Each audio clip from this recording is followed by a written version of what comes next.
Now, come with us as we go back to 1803. Imagine yourself as a man or a woman living in early Ohio, dressing for a very special occasion. Walking into the main room, our young man places his clothing on a chair so as to dress near the warm hearth. In 1803 Ohio, a young man of ordinary means arises to don a clean shirt of linen. That is, if he owns more than one or two. Since most men wear no other clothing beneath it, the shirt is considered to be his only underwear. Depending on how many shirts he owns, a man might well continue to wear the shirt from the previous day, which he may also have worn to bed. A change into clean linen, however, is one of the main ways a man can reveal his increased economic status. Men's shirts at this time may also be trimmed with ruffles at the neck opening and at the cuffs. The young man folds his white neckcloth, usually made of fine linen. Folding the 36-inch square into a neat length can be a real challenge and takes practice. The neckcloth holds the collar in place and is another indicator of status. The more well-to-do man may change his neckcloth several times a day to be clean. But he wouldn't think of taking a bath, which is still considered to be unhealthy.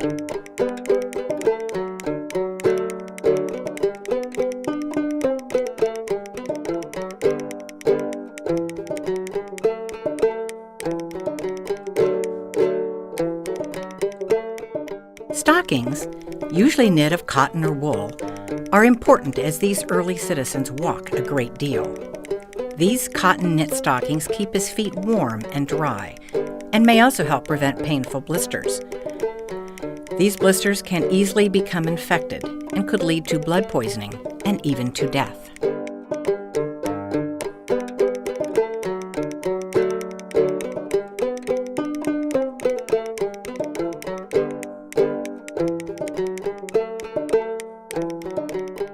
Our young gentleman tucks his shirt tails between his legs as he pulls on his linen pantaloons. Linen is lighter weight and generally worn during warmer weather. However, for the poor, it is the fabric used for outer clothing year-round. Our young man may well own at least one pair of wool pantaloons for cooler weather. Some men still wear knee breeches, but the longer pantaloons are becoming popular for informal daily wear. He buttons his pantaloons at the front fall or small fall closing.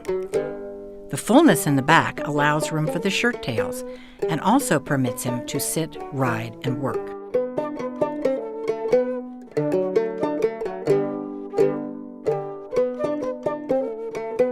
The waistcoat or vest continues the up and down lines of the clothing, reminding people of the statues and architectural columns of classical Greece and Rome. The vest is of wool and comes to just below his natural waist.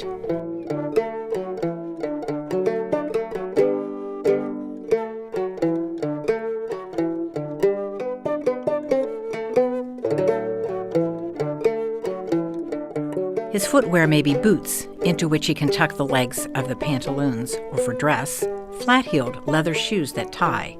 Even the shoe reflects the concept of equality and democracy. After all, almost any man can afford these ties. Thomas Jefferson, as the first president to wear such clothing, further popularizes it.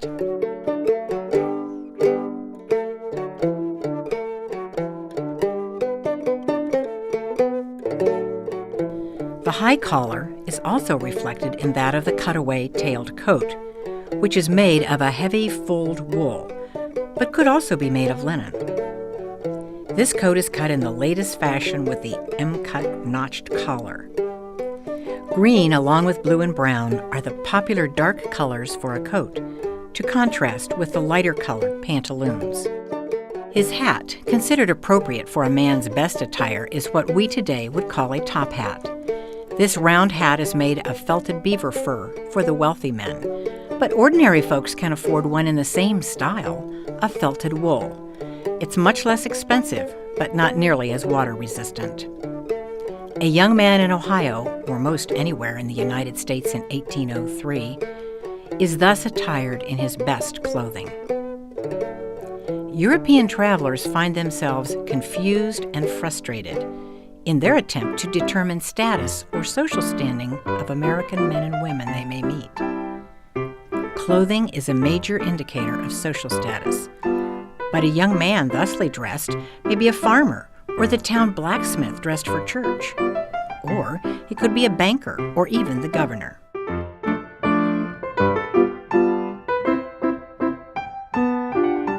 A working woman on the frontier usually has one set of clothes that she saves for her best, and never wears these items when cooking in the hearth or performing other physical work. Today, Mary carries her clothes closer to the bedroom fireplace as she prepares to dress in her best for the day. Her linen shift or chemise is her only underwear. It can be washed with the rest of the family's linen, with lye soap in a kettle of bubbling hot water, then spread out to dry over bushes or in the grass. Thus, white linens or cottons are the only fabrics which can be washed and be truly clean, as they are being continuously bleached by the sun. A woman may have a separate shift for sleeping if she owns enough of them. If not, she may wear the same shift for several days and nights in a row. Stockings are important for all women as well as for the men. Mary's best stockings are knit and embellished with clocking, a decorative pattern, which is either knit into the stocking itself or embroidered. This pair is knit of cotton, but they can also be made of wool or silk. They can also be cut and sewn from fabric, which is not as comfortable to wear. Stockings can be colorful, but most Americans seem to prefer white, as they can be more easily washed and kept clean. Mary ties on garters to hold up her stockings just below the knee. These garters are lengths of tape, which is often woven at home on tape looms by younger children. The herringbone pattern of this wool and linen tape seems to work well for Mary.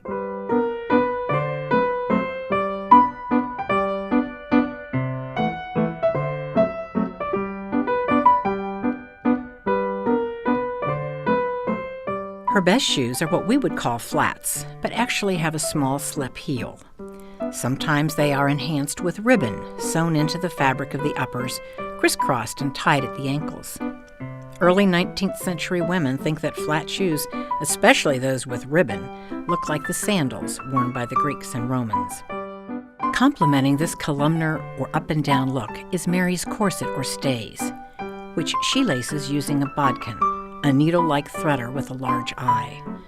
Bodkins come in a variety of shapes and sizes, but are all used for the same purpose. These linen stays, patterned on a pair in Danvers, Massachusetts, are boned with caning instead of whalebone, an adaptation easily and cheaply available to many women on the frontier. The stays are half boned in the back and fully boned at the front. A woman with no personal servants can lace her own stays. Mary does this with a continuous lacing style or motion. There are many different types of stays worn at this time period, and Mary is showing us just one example. The purpose of the stays is to give support to the back and to give an up and down or tubular look to the outer clothing. It is not to create a small waist. Ordinary working women do not lace their stays too tightly and find them quite comfortable, especially when performing daily tasks.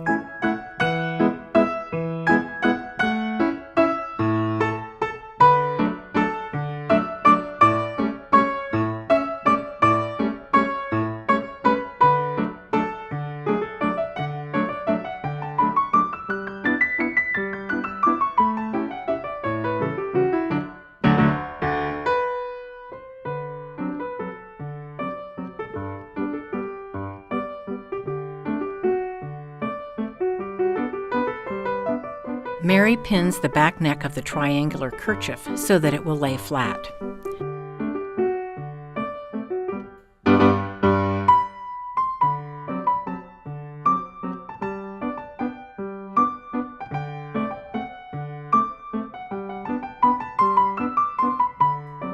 She tucks it in at the neckline for modesty, and when tucked in, a kerchief could be called a fichu. Also popular are little tuckers or chemisettes, which tie on under the bodice and look like a ruffled blouse. Women, too, may change their kerchiefs frequently in an effort to freshen up. Mary's best dress is patterned after one in the museum at Richmond, Indiana. It's made of printed cotton, not a cheap fabric, but one her family can afford. She will wear this one best dress for several years, or until it wears out, or the style can no longer be updated. At that point, she may use the fabric that's available to make clothing for a smaller person, perhaps a child.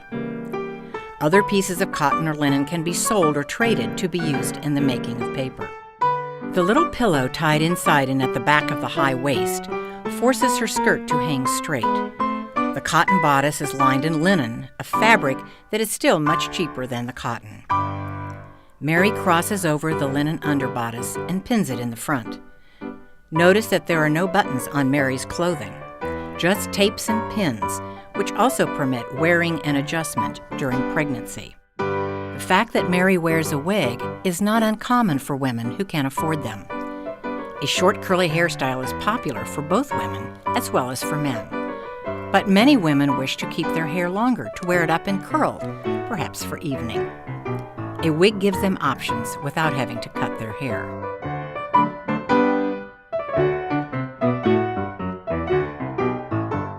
Women may or may not wear caps indoors. Many older women still do. But everyone does wear a hat outdoors. This protects the hair from dust and dirt and helps to keep it in place. Louise, in contrast, as an older, more mature woman, wears a cap even indoors over her curls, also affected by the use of a wig.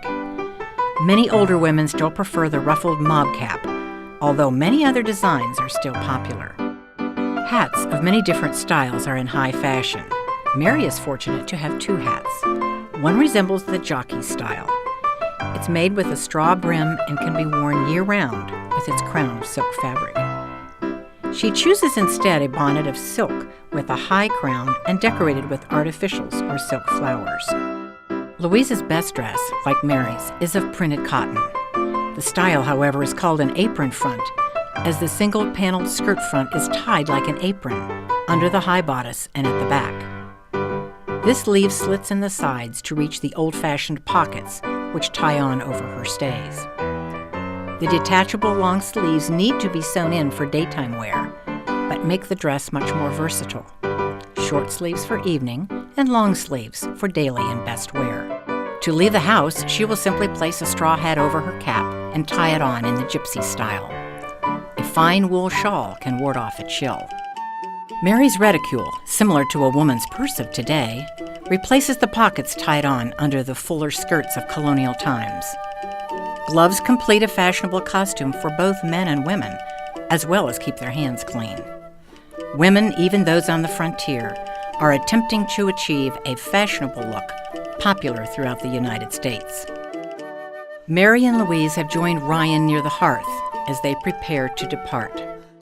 In July of 1803, Meriwether Lewis is still in Pittsburgh, overseeing the keelboat construction for the forthcoming Lewis and Clark expedition. The men and women who remain at home, while Lewis and Clark and the Corps of Discovery travel west into the Louisiana Territory, continue their everyday lives.